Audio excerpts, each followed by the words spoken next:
Hello दोस्तों। स्वागत है आपका आज के नए सेशन में। तो चलिए बिना किसी देरी की शुरुआत करते हैं। प्रश्न 1। हाल ही में किस देश ने भारत के साथ रक्षा सहयोग बढ़ाने की नई पहल की घोषणा की है?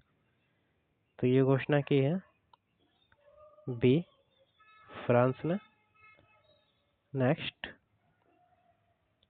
भारत और फ्रांस के बीच रक्षा, समुद्री सुरक्षा तथा इंडो पैसिफिक क्षेत्र में सहयोग को मजबूत करने के लिए नई पहल की घोषणा की गई है।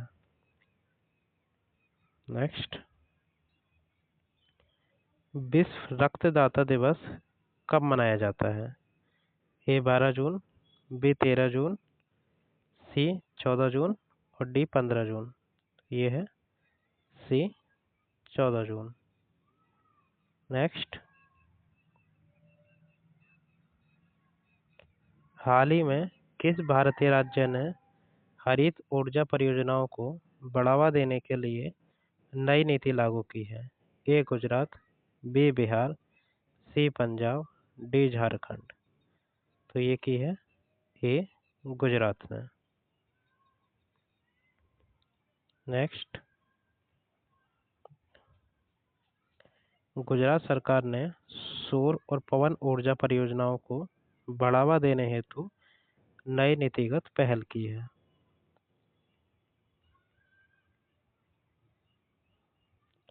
हाल ही में आयोजित ब्रिक्स कृषि मंत्रियों की बैठक में वैश्विक कृषि सहयोग के लिए कौन सा नया चार्टर पेश किया गया है? ए दिल्ली घोषणा, बी इंदौर घोषणा, सी मुंबई संकल्प और डी ब्रिक्स एग्रो पैक्ट। तो ये है बी इंदौर घोषणा। भारत की ब्रिक्स अध्यक्षता के तहत इंदौर में आयोजित कृषि मंत्रियों की बैठक के दौरान इंदौर घोषणा को स्वीकार किया गया। यह खाद्य सुरक्षा, कृषि व्यापार और डिजिटल कृषि को बढ़ावा देने पर केंद्रित है। नेक्स्ट,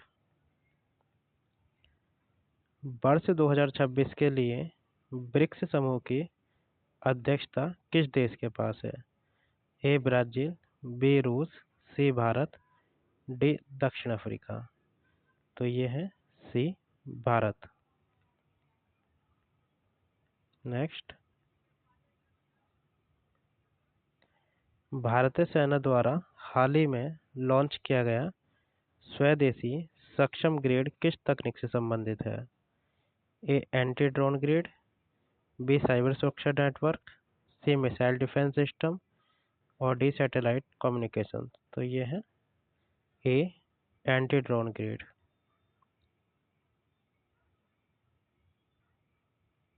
भारतीय सेना ने डीआरडीओ के सहयोग से स्वदेशी सक्षम एंटी ड्रोन ग्रेड विकसित किया है जो सीमाओं पर अनधिकृत ड्रोनों को रोकने और उन्हें निष्क्रिय करने में सक्षम है।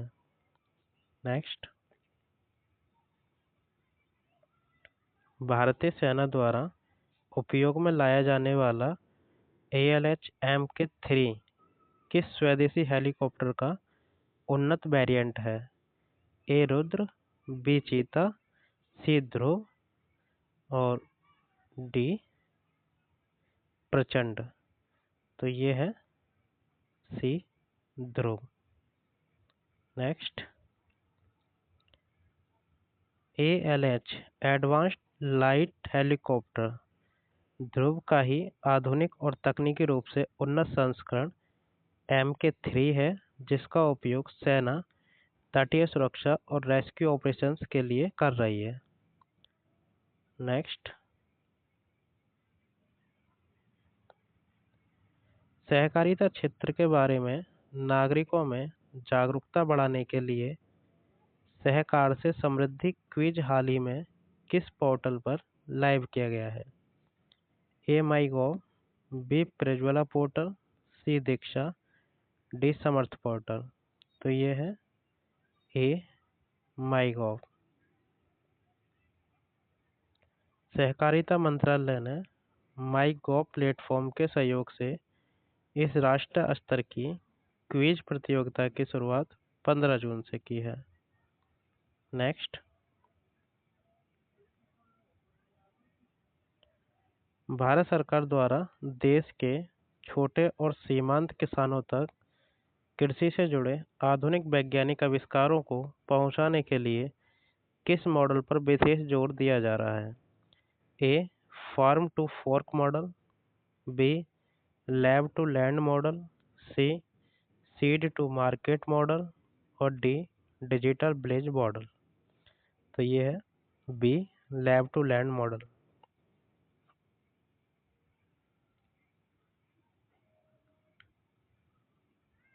लैब टू लैंड मॉडल का मुख्य उद्देश्य है प्रयोगशालाओं में होने वाले कृषि शोध और नवाचारों को सीधे सामान्य किसानों के खेतों तक व्यावहारिक रूप में लागू करना है।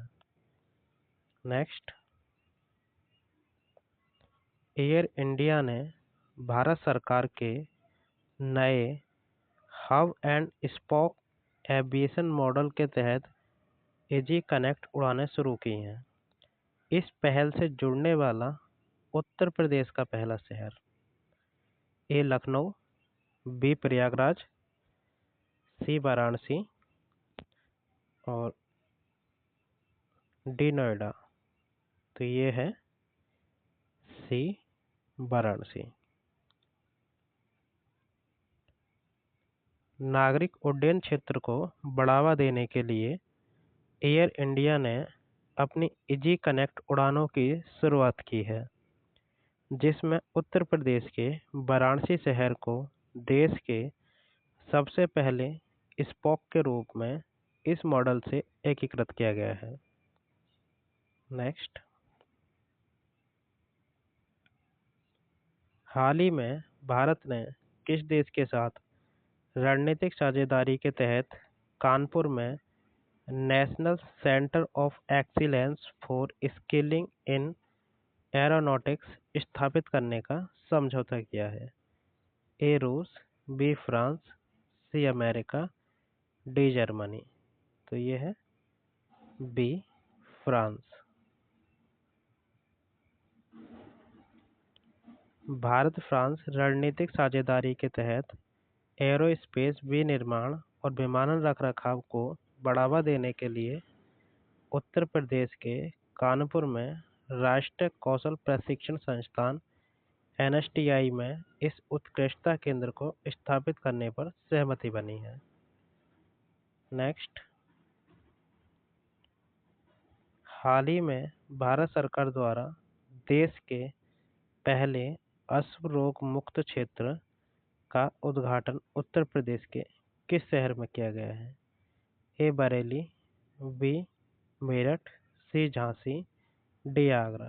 तो ये है बी. मेरठ।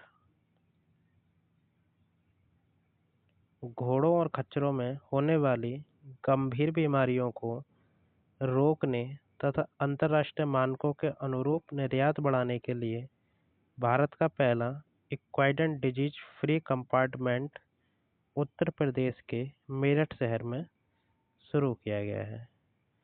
नेक्स्ट और लास्ट क्वेश्चन आज का, हाल ही में ब्रिक्स कृषि मंत्रियों की बैठक में स्वीकृत इंदौर घोषणा के डिजिटल कृषि नेटवर्क का नेतृत्व भारत का कौन सा संस्थान करेगा? A. IIT Kanpur, B. IIT Delhi, C. भारतीय कृषि अनुसंधान परिषद और डी. बीएचयू वाराणसी। तो ये है बी. आईआईटी दिल्ली। भारत की अध्यक्षता में चल रहे ब्रिक्स समिट के कृषि विंग ने डिजिटल और डेटा संचालित खेती को बढ़ावा देने के लिए इंदौर घोषणा अपनाई है, जिसके राष्ट्रीय समन्वय की जिम्मेदारी आईआईटी दिल्ली को सौंपी गई है। तो आज का सेशन यहीं तक था। उम्मीद करता हूँ आपको सेशन अच्छा लगा होगा।